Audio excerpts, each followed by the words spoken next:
Imagine getting paid just for sharing your thoughts on products and services you use every day. With Survey Junkie, it's that simple.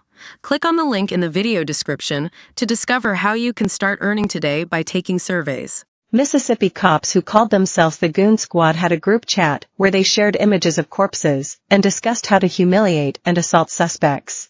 In the private WhatsApp group that included their supervisor, Rankin County Sheriff's deputies exchanged images of suspects and victims and joked about rape and tasering people, as reported by the New York Times. 6 officers from the department have been sentenced to decades in prison on state and federal charges for torturing 2 black men, Michael Jenkins and Eddie Parker, after bursting into a Mississippi home in January 2023. At least 9 of the officers are still employed at the Rankin County Sheriff's Office. Most of the cops in the chat have not been charged with any crimes or accused of any illegal behavior. They told the NYT their comments were jokes. The cops used the chat for years to discuss how to humiliate and brutalize suspects, goading each other to assault and shame addicts and people accused of crimes, as well as to shock people in the genitals with tasers. The messages included racist comments about Mexicans and memes depicting women as sex objects.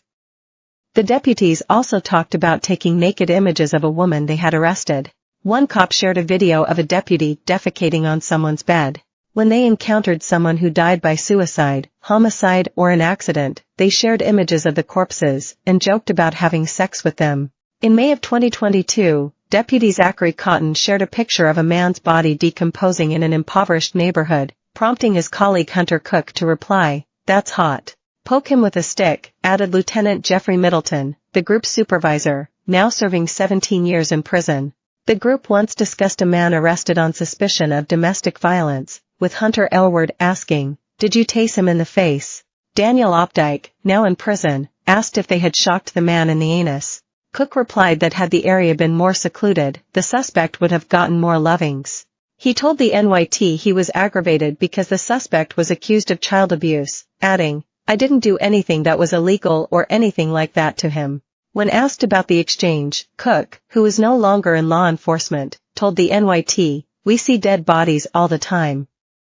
That's kind of how we deal with stuff." Cook added that if he had known some of his colleagues were torturing people, he wouldn't have made jokes like that.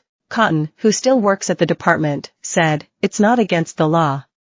I didn't make any vulgar comments about it." In a November 2019 exchange, the cops suggested turning their job into a game, 1 point per every arrest. Deputy Cody Grogan then asked the group how many points he would get for shooting someone. Lieutenant Middleton replied, "Depends if they die or not." Deputy Luke Stickman wrote, "They'll die." "They die," Grogan agreed. Grogan, who does not work at the department anymore, told that the messages were jokes, and people that know me know that's not going to happen. "I'm not going to go out and shoot anybody." Prosecutors said the convicted corrupt cops used the WhatsApp chat to plan the 2023 raid where they tortured Jenkins and Parker. Sheriff Brian Bailey has claimed he did not know about the Goon Squad name or allegations of violence against his deputies. The deputies had been calling themselves the moniker since at least 2019, and in 2020 discussed creating a commemorative token for themselves. Middleton suggested the coin feature images of a noose and a Confederate flag. The same year the group texted about what to do with a hit-and-run suspect, with Grogan offering a quote by the department's then-chief investigator Brett McAlpin, who prosecutors said was the squad's ringleader and is now in prison. "Nothing scares a man like kidnapping him," Brett McAlpin, Grogan wrote. The cops then joked about killing the man and burying him in Grogan's home.